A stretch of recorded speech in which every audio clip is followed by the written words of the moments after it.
সুমন কইতাছে আমি তো টাকার জোরে বাইরে আইছি, আমার কি করতে পারবো? কারণ আমরা তো গরিব মানুষ, আমরা কি করবো? কারণ আমরা তো এই টাকার না যে ভাড়াটা আমরা সেইভাবে চলতে পারবো। আমরা জানার একটা ভয় আছে, কারণ বাধ্য হয়ে এখন আমার বিচার না পাইলে আমি এখন বাধ্য হয়ে আমার স্বামী নিয়ে চলতে। খারাপ হয়েছে, খারাপ হয়ে আমার বাসায় নোক পড়াইছে, পাঠায় বলে আমি টাকার জোরে সারা পাইছি, তো জামাই মারা লাইব, মারা বলে এই মাথায় কেস তুলবি, না তো হলো এ দেশ থেকে পালাইবি। তা আমি কইছি আমি তো ডিসির কাছে, তারপরে এফআইআর কাছে বিচার দিছি, তারপরে বিচার পাই নাই। এখন আমাকে কি করতে হইব? মোবাইলা ছাড়ি যাইতে হইব। আমি তো সবার কাছে বিচার দিলাম, আমি বিচার পাইলাম না। আমার সংসার খরচ আছে, আমার বাচ্চা একটা আছে, আমি কি নিয়ে কিভাবে আমি সংসার ইয়ে করবো, চালাবো? আমার স্বামীর সংসার দিয়ে আমি চল। আর আমার স্বামী বিছনাত পড়ে গেছে, আমার স্বামীরা লাগে ৩,০০০ ৪,০০০ টাকা রসিদ, আমি পামো কই? মহিলা মানুষ হয়। সন্ত্রাসীরা এই দেশের জামিনে বের হয়ে যায়। আমরা স্মারকলিপি দিয়েছি ডিসির কাছে, এসপি সাহেবের কাছে এবং ফতুল্লা থানায় আমরা অবগত করেছি, কিন্তু ওরা যে কোনো ভাবেই হোক ওরা জামিনে বের হয়ে এসছে।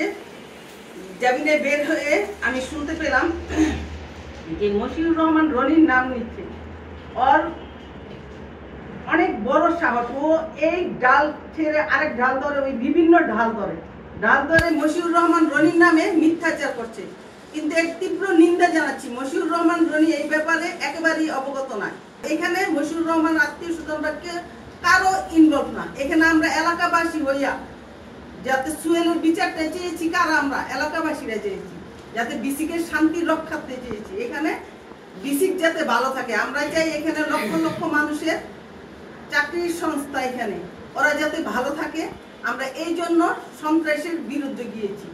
বিষয় হচ্ছে দুঃখের যে এত নৃশংস হত্যাকাণ্ড চালানোর পরেও ওর পরিবার সমগ্র মাঝদারবাসী আমরা যখন এক হয়ে একত্র প্রকাশ করি, আমরা সাংবাদিক সম্মেলন করেছি, মানববন্ধন করেছি, আমরা থানায় জানিয়েছি, প্রশাসনকে জানিয়েছি, ডিসি সাহেবকে স্মারকলিপি দিয়েছি, এসপি সাহেবকে স্মারকলিপি দিয়েছি। তদুপরি এই সন্ত্রাসী আজ পর্যন্ত গ্রেপ্তার হয়নি। অত্যন্ত দুঃখের বিষয়। এতে করে বর্তমানে আমাদের যে ইন্টারিয়াম গভর্নমেন্ট আছে, অন্তর্বর্তী সরকার, তাদের দোষারোপ হচ্ছে। আমরা যারা এখানে এলাকায় স্থানীয় সমাজের ব্যক্তিত্ব সম্পন্ন লোকজন আছি, আমাদেরও সমস্যা হচ্ছে যে আমরা নিয়ন্ত্রণ করতে পারছি না এই সন্ত্রাসীকে। তাহলে কি হলো যে সেই আওয়ামী লীগকে বিদায় করলাম, সন্ত্রাসীকে বিদায় করলাম, কিন্তু এখন তো সেই সন্ত্রাস রয়েই গেল। তা আমরা এই দায়ভার নিতে চাই না। আর আমরা এই কথা মাঝদারবাসীর পক্ষ থেকে জানিয়ে দিতে চাই, মশিউর রহমান রনির নাম যদি কিভাবে অধত্বপূর্ণ আচরণ করে, আমরা আইনি ব্যবস্থার মাধ্যমে আপনাকে দমন করবো ইনশাল্লাহ।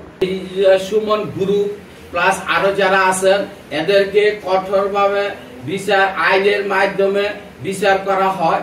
তাই আমি সকলকে বলবো যে এলাকাবাসী সবাই এক থাকেন, এই ধরনের লোক যেন আর কোন সময় এই মাছদার যেন উচ্ছৃঙ্খলা না করতে পারে। এই যে সুহেল একটা দরিদ্র পরিবার সন্তান, তার বাচ্চা আছে, তার ওয়াইফ আছে, তার প্রতিদিন 4-5 হাজার টাকা পার ডে খরচ, তার মাসিক ইনকাম নাই 15,000 টাকা।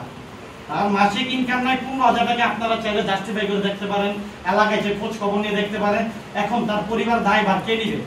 আমি আপনাদের সবার কাছে এই প্রশ্ন রেখে গেলাম, ডিসি সাহেব, এসপি সাহেব, আপনাদের সাংবাদিক ভাইদের কাছে আমি প্রশ্ন রাখলাম যে ওই পরিবার দায়ভারটা কে নিবে?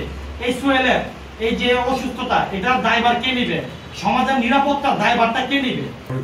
জায়গা জায়গা ডিসি এসপি কাছে সবার কাছে আমরা জানাচ্ছি, কিন্তু এটা দৃষ্টিমূলক তেমন কোনো একটা প্রতিফল হয়নি।